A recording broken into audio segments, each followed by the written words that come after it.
Buenas noches. El Centro de Estudios de Derecho Penal Económico y de la empresa CEPE tiene el agrado de presentarles en esta oportunidad al profesor Dr. Carlos Arangües, quien es profesor titular de Derecho Penal y Criminología en la Universidad de Granada, además de socio fundador de Arangües Abogados y un reconocido especialista en materia de blanqueo de capitales y de compliance penal.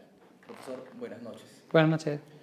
Profesor, hemos tenido la oportunidad esta tarde de escuchar una maravillosa intervención sobre el promedio de cumplimiento normativo y su eficacia procesal, y nos han surgido varias dudas que quisiéramos planteárselas para efectos de enriquecer el debate sobre esta materia ciertamente novedosa en nuestra legislación penal.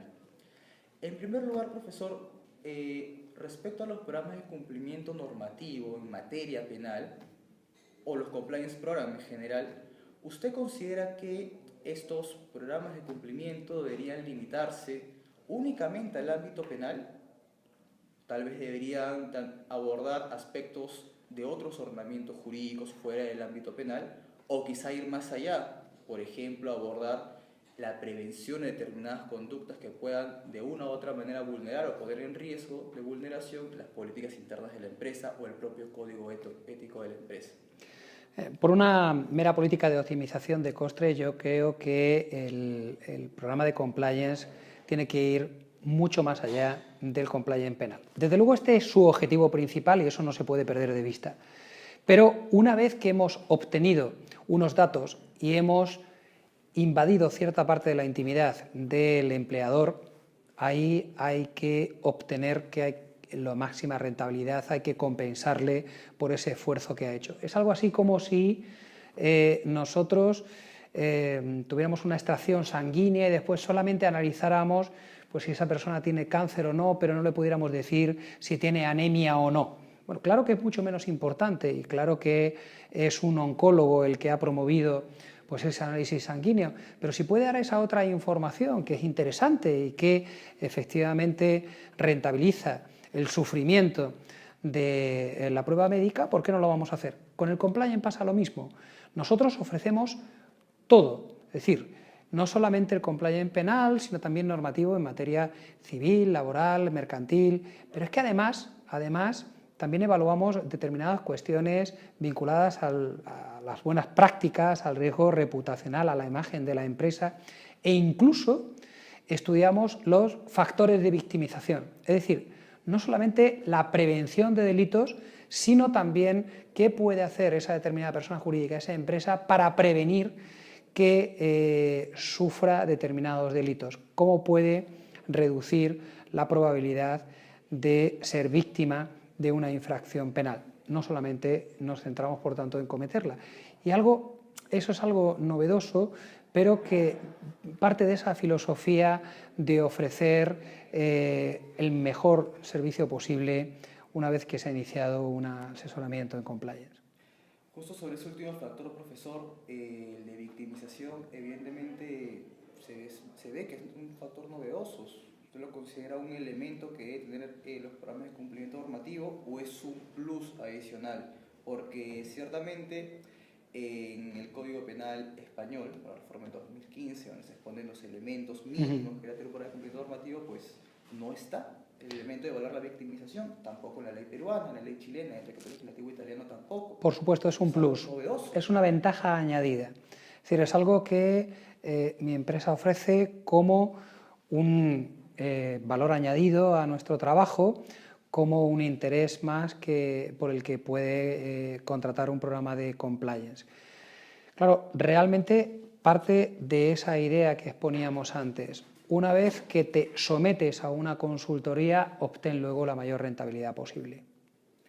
Como segunda pregunta, profesor, en el ámbito penal nacional, por lo menos, se viene discutiendo respecto a quién debería ser la persona competente para elaborar y posteriormente implementar un programa de cumplimiento normativo. ¿Quién debería ser el profesional competente?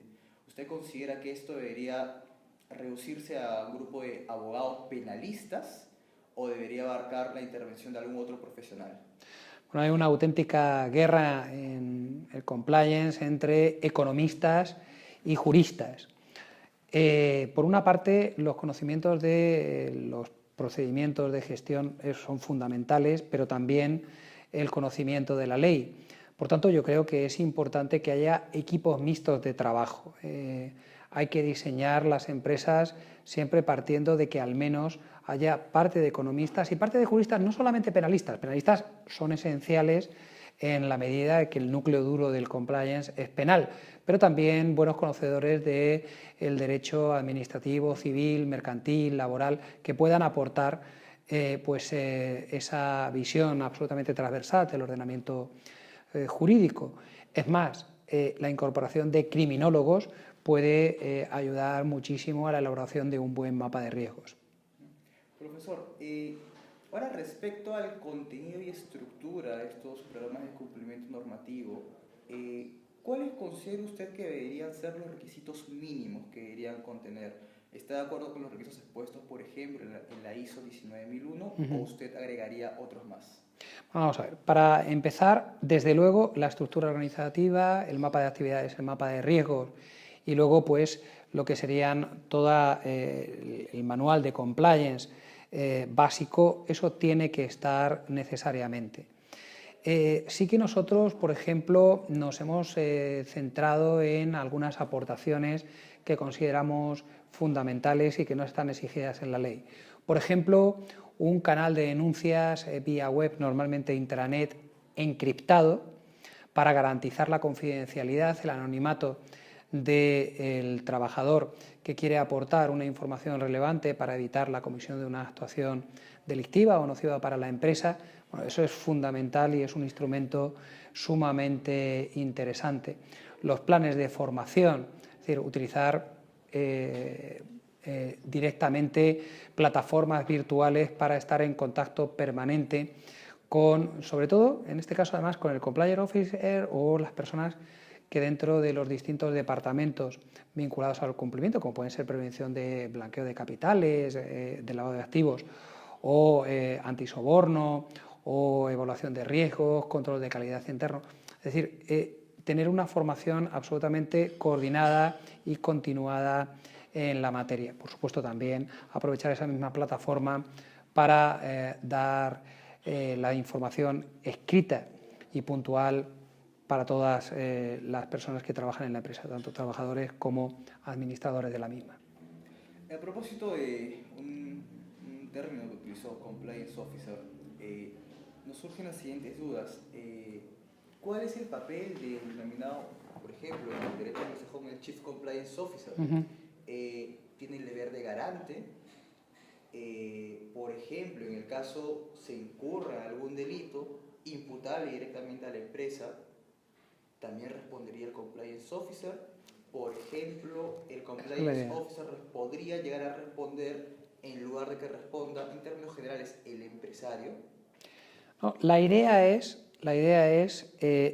la función del Compliance Officer es, por tanto, la evitación de determinados delitos, poner todas las trabas posibles para que no sucedan y si realiza bien su función no tiene que tener ninguna responsabilidad penal. Si la realiza mal, negligentemente, evidentemente tendrá deber de garante y en el ámbito de su actividad tendrá que responder estrictamente en el ámbito que se le ha encomendado, que se le encomienda. Si es simplemente un delegado de prevención del lavado de activos dentro de la empresa detecta una situación de posible corrupción por soborno, bueno, pues en ese caso es que está excediendo de su ámbito profesional. Pero insisto, si cae dentro de su ámbito de actuación, debe responder por deber de garante. Ahora, no es un pararrayos, es decir, no es la persona que evita que otras personas sean imputadas. Si premeditadamente se ha puesto un compliance officer para eludir, para desviar la responsabilidad criminal, eso efectivamente es un mero instrumento, eso no puede tener ninguna virtualidad en el proceso penal. El procedimiento debe dirigirse siempre contra los verdaderos responsables. Profesor, y atendiendo a que el deber de prevención original radica en el empresario, que es el gestor del negocio, y luego se transfiere al compliance officer, ¿qué queda en el deber de prevención o el deber de garante original que estaba en el empresario? Hombre, queda todo, solo que si en este caso el compliance officer ha realizado su labor correctamente, habrá evitado o dificultado extraordinariamente la comisión del delito y, por tanto, ninguno de los dos va a responder. Ninguno de los dos. La responsabilidad es que en este caso no va a subir a la estructura administrativa directiva de la empresa. Insisto, lo que no puede ser es un instrumento para justificar la comisión de delitos. Es que si yo pongo una persona como empresario, pongo una persona como responsable del departamento de cumplimiento, como compliance officer, que es un auténtico irresponsable, que no tiene la cualificación profesional, la idoneidad moral para desarrollar el puesto, evidentemente lo que estoy es promoviendo un sistema de delincuencia, y esa actuación, al contrario, es un indicio que se vuelve en mi contra en un proceso penal. Y, profesor, respecto a esta calificación profesional y moral a la que usted ha hecho mención, ¿qué requisitos considera que deberían ser los mínimos que tendría que cumplir un profesional en derecho para que pueda ocupar un cargo de compliance officer? Bueno, tiene que tener un conocimiento general del ordenamiento jurídico, pero muy detallado, específico del ordenamiento jurídico penal y del derecho penal económico en particular. Luego también tiene que ver, según los sectores de actividad, qué tipo de delito se puede cometer en cada uno de ellos. Es muy importante el control de garantía en los procedimientos de gestión.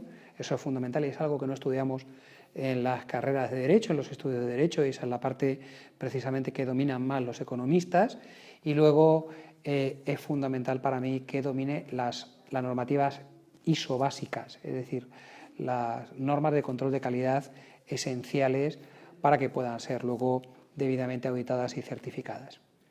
Profesor, ¿usted estaría de acuerdo en que la oficina de cumplimiento normativo pueda ser una oficina externa de la empresa o considera que debería ser un órgano interno de la empresa, si bien con autonomía, pero interno?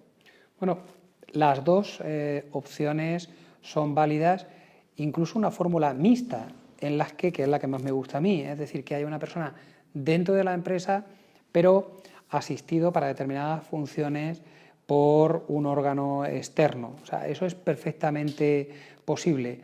Habrá que adaptarse al tamaño de la empresa y, sobre todo, a la cualificación o no de su personal para formarlo. Que haya un responsable dentro de la empresa, aunque sea asistido asesorado por una empresa externa, a mí me parece especialmente importante. Por último, profesor, respecto a las certificaciones, los programas de cumplimiento, ¿qué valor se le da en España a las certificaciones que se puedan emitir con respecto a un determinado programa de cumplimiento? Por ejemplo, en el ámbito procesal, se abre una investigación fiscal. ¿Qué valor tiene esta certificación? ¿Podría decirse que si yo cuento con una certificación, probablemente llega al archivo de una investigación o no necesariamente?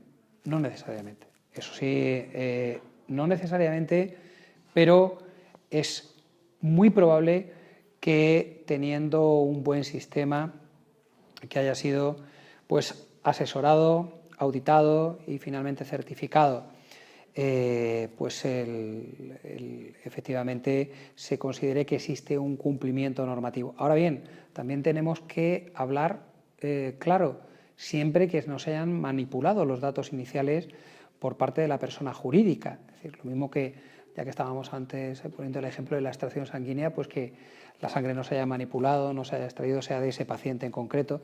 Claro, a veces la empresa puede reservarse determinados datos que hubieran sido esenciales para construir un buen programa de compliance. En este caso, de nada sirve que haya sido auditado y certificado si la materia prima con la que se elaboró ese plan de cumplimiento pues no respondía a la realidad, a pesar de la diligencia que haya podido tener el consultor a la hora de recabar esos datos. Pero efectivamente cuestiones como el mapa de actividades o la estructura organizativa no pueden realizarse sin la sinceridad y la absoluta colaboración de la persona jurídica de la empresa que se esté sometiendo a ese análisis para elaborar un buen plan de cumplimiento normativo.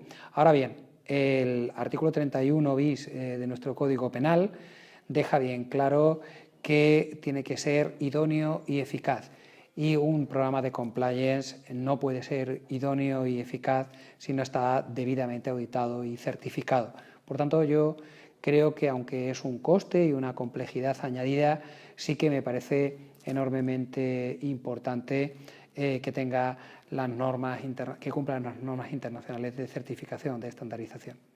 Doctor, y a propósito de ello, ¿qué tan importante sería entonces la figura de la actualización permanente del programa de cumplimiento? En la medida que yo lo actualice periódicamente, una vez al año, 2 veces Esencial, al año. una vez al año, según la reciente norma 19.001, que es ya el compliance penal adaptado al caso de España, pero esa actualización anual además tiene que serlo siempre, tiene que hacerse siempre que haya por ejemplo en una empresa, un nuevo producto, un nuevo servicio, una nueva línea de distribución, la introducción de un medio tecnológico que pueda alterar esos riesgos que fueron evaluados. La reevaluación de riesgos siempre que haya un evento importante vinculado pues, a la comisión de una actividad delictiva o contraria al cumplimiento normativo deontológico que se haya marcado la empresa. En esos casos siempre tiene que haber una reevaluación del plan, evidentemente. Muchísimas gracias, profesor, por su tiempo. Gracias a ustedes por su invitación.